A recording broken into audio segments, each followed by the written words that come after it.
Sa naghahanap ng automatic transmission na owner type Jeep, ito available tayo. Magandang araw mga bossing, welcome sa Promote PH. So ngayon mga bossing is nandito pa rin tayo sa Malagasang, Imus, Cavite, and month of August. So mag-upload tayo mga bossing and mag-update tayo para sa mga price ng ating mga owner type Jeep mga boss, no?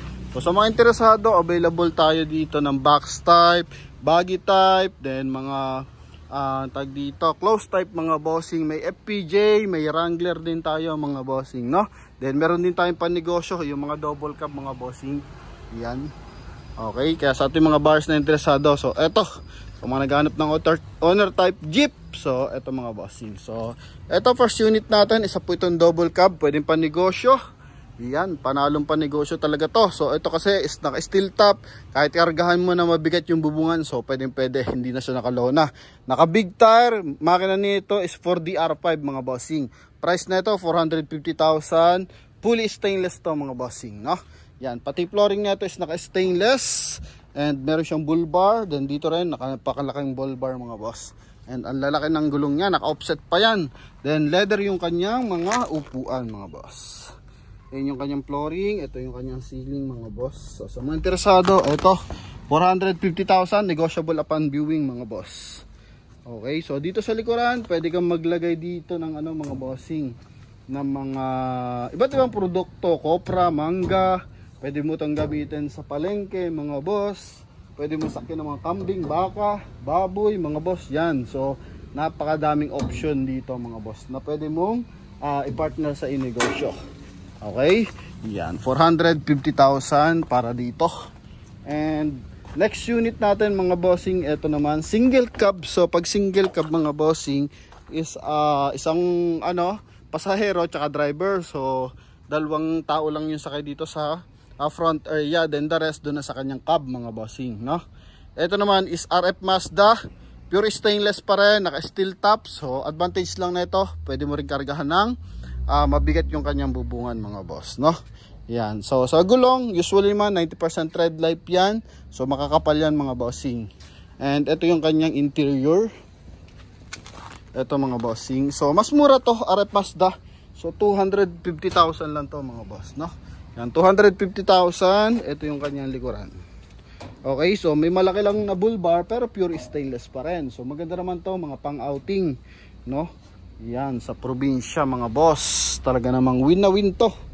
Yan, naka stainless, ang ganda ng pormahan yan. Yan mga bossing, no? Na yan, naka steel top, so pwede mong kargahan na mabibigat yan. Okay, so sa mga lona kasi, siyempre lona yan, kailangan may ganun, may top load para at least hindi lumundo yung lona mo mga boss, no? So dito tayo mga boss sa ating Toyota 3AU mga bossing. Stainless to, buggy type to mga boss. So pan service, ito pwede. Presyo lang mga bossing 160,000. So stainless din yung kanyang buong body mga boss. Then nakalona siya. Yan. Ito naman yung kanyang interior. So stainless din yung kanyang flooring. Yan mga boss. So dito kasi pag mga ganitong klase, ito yung mapiporma naman, no? Nilalagyan ng magagandang sound setup. So ito yon sa mga buggy type, box type mga bossing. Medyo lowered. Ito kasi is may running board, no? Yan, may forma siya sa gilid kasi may running board. Flat lang yung mga gulong. Sa ito mga boss is naka R14 yung kanyang mags mga boss, no? Yan, then sa naghahanap pa na mas mura, ito 160. Ito naman Toyota 4K na mahaba. Yan, then naka steel top. So pwedeng pa negosyo. 145,000 naman to mga bossing, no? Yan, Toyota 4K yan. Okay, Toyota 4K. And Banday ang coding neto. Stainless, galvanized yung sidings. Yan. Ito naman yung loob niyan mga boss. Malaki yung likuran, maluwag. Ito yung loob. Yan mga boss. So 0.5 ang gamit natin for today's video. Kasi nga medyo masikip yung area. Para kitang kita. Then ito yung ating box type. Box type Tamiya pala mga boss. No, Tamiya to na galvanized yung flooring. Stainless yung kanyang body. So ang presyo nito is 150,000 lang to mga boss, no? Yan, 150,000 lang to. Makina nito is Toyota 4K, no? Yan, Toyota 4K to mga bossing. Ito naman yung kanyang likuran.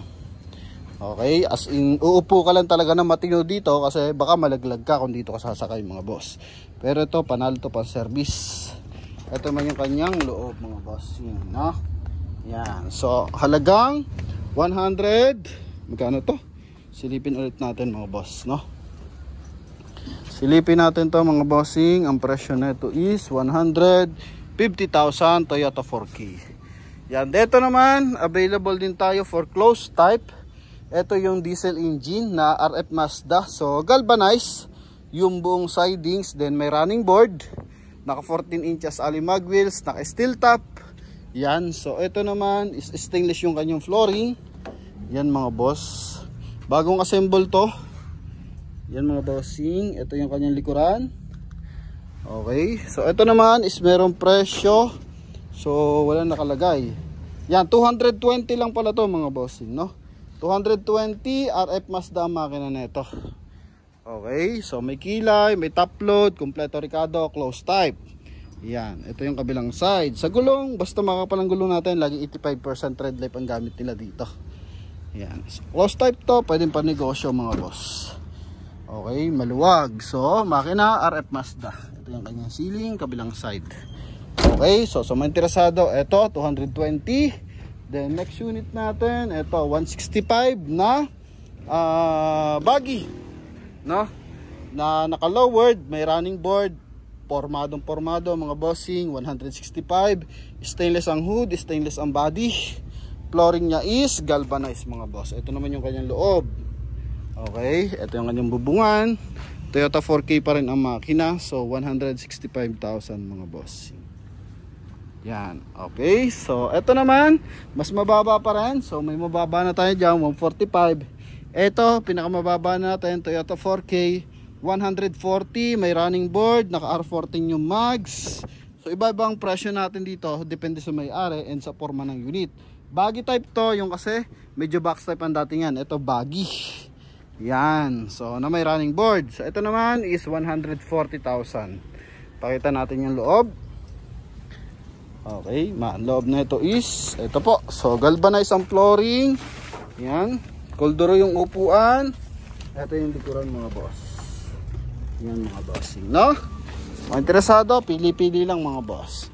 Okay, ito naman yung ating next unit, C190. Isuzu naman to. So 240,000 sa diesel engine. I think ito yung pinakamura.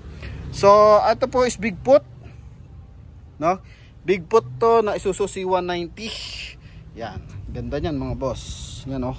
Naka-lowered and tag dito. Ito yung mga latest model na ginagamit na bumper mga bossing, no? Yan. So, ito yung kanyang front area. Coding niya is Wednesday. Stainless to. Buong sidings and loob niya is naka-Kia. Yung kanyang dashboard. Then sa flooring is galvanized mga boss. Ito naman yung kanyang likuran. Yan, kulay red yung concept mga bossing. Ito naman yung rear area. Yan. Ito yung mga kausuhan mga boss na talaga namang ang poging tingnan mga bossing, no? Yung mga ganyan, mga Bigfoot na merong running board. Yan yung mga uso na ngayon mga boss. Okay. Then ito, next unit natin. Sa po itong box type. Yan, coding is Friday. Galvanized yung gilid, stainless yung hood mga bossing. Malapad yung gulong na R14. And ang makina neto is Toyota 4K. So ito 170,000 naman to mga bossing. Ito yung loob niyan. Okay. Yan. Ito naman yung kanya rear area. Medyo mababa pag ganitong box type. May sound setup mga bossing. So naka-amplifier to. So the best to. 170,000 mga boss. Ito yung panalong panalo, pangguwapo. Talaga namang pang binata pala mga boss. Oh, eto. Yan, tsaka yung mga bagong baba sa barko. Yan mga bossing. Service mo sa sabungan. Talaga naman. Ewan ko na lang mga boss. Then eto, next unit natin, Isuzu pa rin to. Isuzu C240 na naka anong size ng gulong nito mga boss? R15. Yan mga boss. Naka steel top, stainless.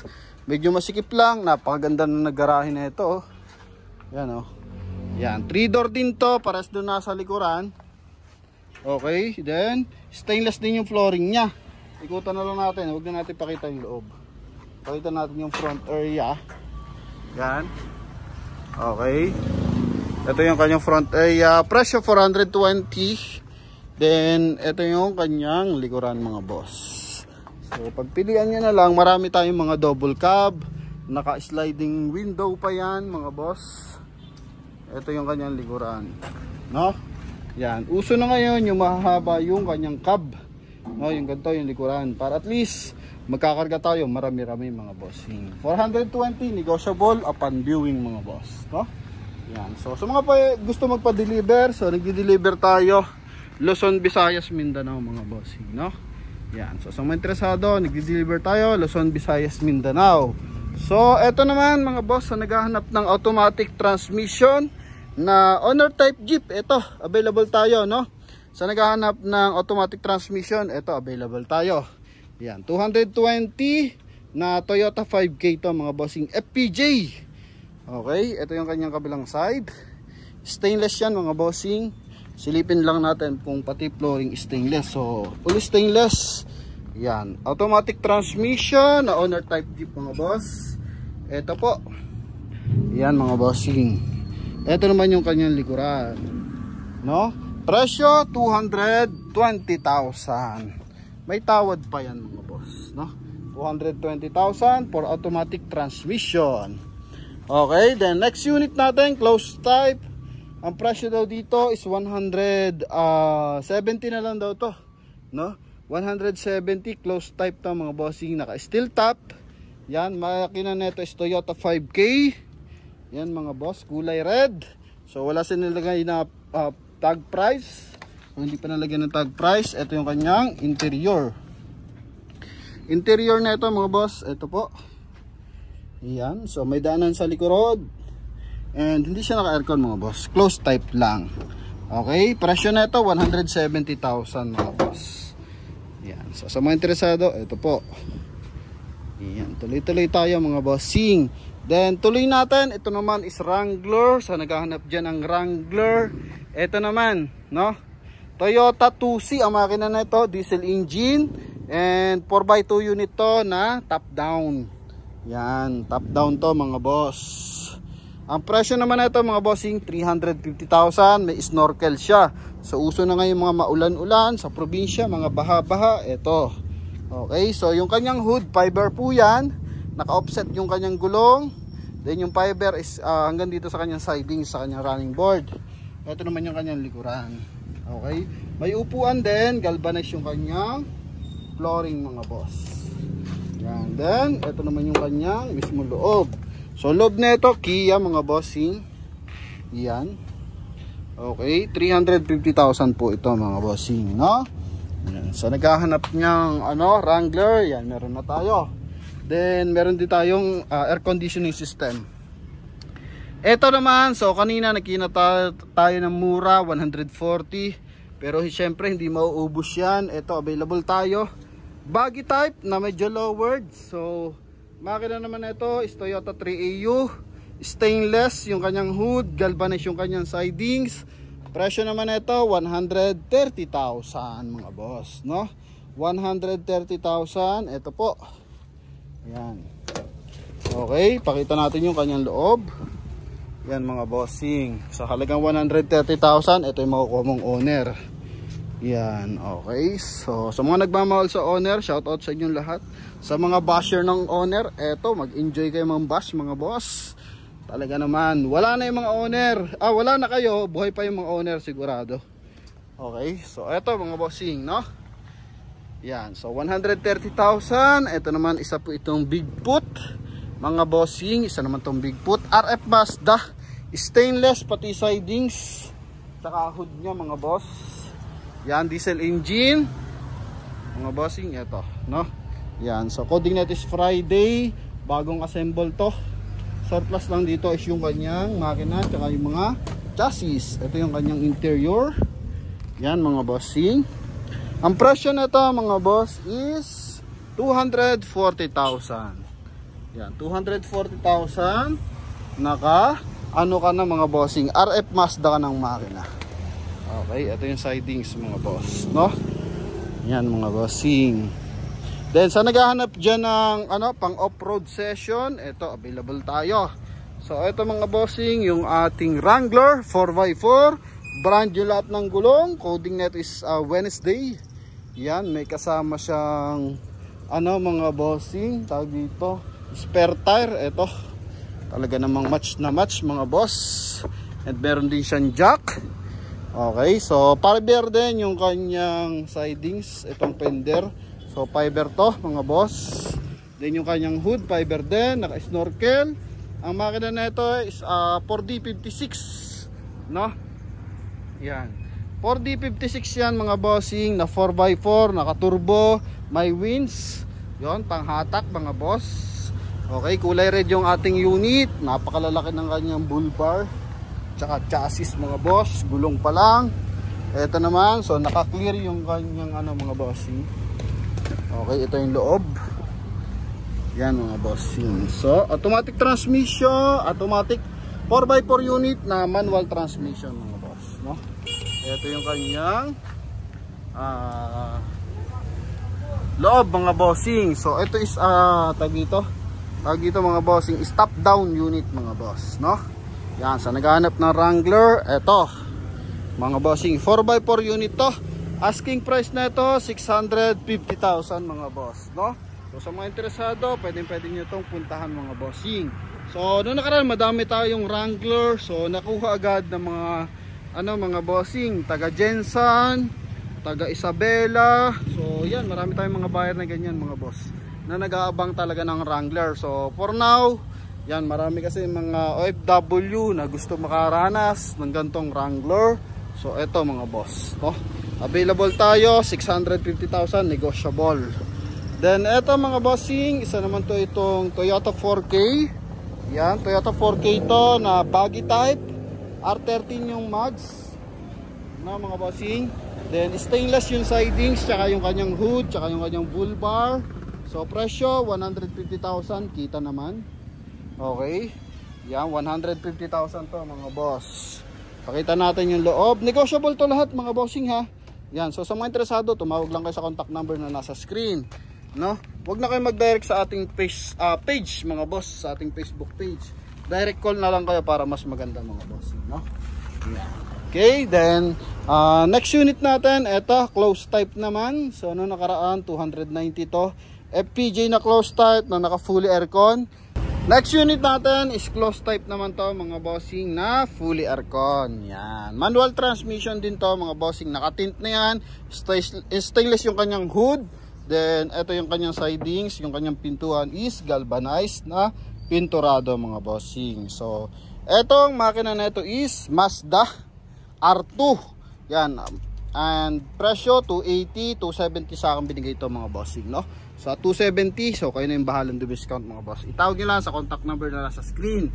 Napakagara ng loob niyan mga boss. Then air conditioning system, maikli lang to mga bossing, no? Yan yung kanyang likuran. So ito yung kanyang top load mga boss. Okay, so sa nalilitan dito, available naman tayo para sa malaking unit. Isa din po itong fully aircon na Wrangler. Yan, so kung ito ay PJ, ito Wrangler tayo, Rubicon. So makina naman na ito is Toyota 2L mga bossing. Yan, so fiber yung kanyang hood mga boss. Then ito, multiple projector yung kanyang headlight na merong LED. Then ito yung kanyang pangilalim, Gemini, naka big tire, naka offset. Stainless yung kanyang fender mga bossing. Yan, then ito is fully aircon. Full aircon nya, napakalaki ng bull bar sa loob. Yan, naka racing seat, Recaro mga boss, Origian. Yan mga bossing. So presyo naman ito 550,000, naka 2 din audio system pa to. Ito naman yung kanyang likuran mga boss. So sa mga interesado, ito po. Yan. Okay, then sa naghahanap dyan ng murang double cab ba to? Yan, murang double cab, ito available din tayo. Toyota 4K ang makina nito mga bossing, no? Double cab to na maikli lang. Yan, so presyo na ito mga bossing is only 190,000. Stainless yung hood, stainless yung kanyang sidings mga boss. Naka R13 yung kanyang gulong mga bossing. So sa may mga gulayan o gustong pan-service lang mga boss, yan, sa mga magmamanok, magkakambing, or anumang hayupin ang inyong alaga or inyong negosyo, eto bagay na bagay. Naka steel top yan mga bossing. Then eto, meron pa siyang cab, naka double cab to mga boss. Eto yung kanyang interior, yan mga bossing, no? Alright, so ito mga bossing is merong presyo na 190,000 mga boss. So mga interesado para sa ating mga owner type Jeep, thank you very much po sa inyo. Sa mga interesado, tawag na lang po agad mga boss, no? Yan, okay. So sa mga gusto ng owner type Jeep and naghahanap ng automatic, so mag-comment lang kayo mga bossing. So sa may mga suggestion dyan sa ating owner type Jeep, para mas mapaganda pa yung ating mga owner type Jeep, so mag-comment lang kayo mga boss, no? So yun lamang mga bossing, thank you very much, God bless you all, and bye bye.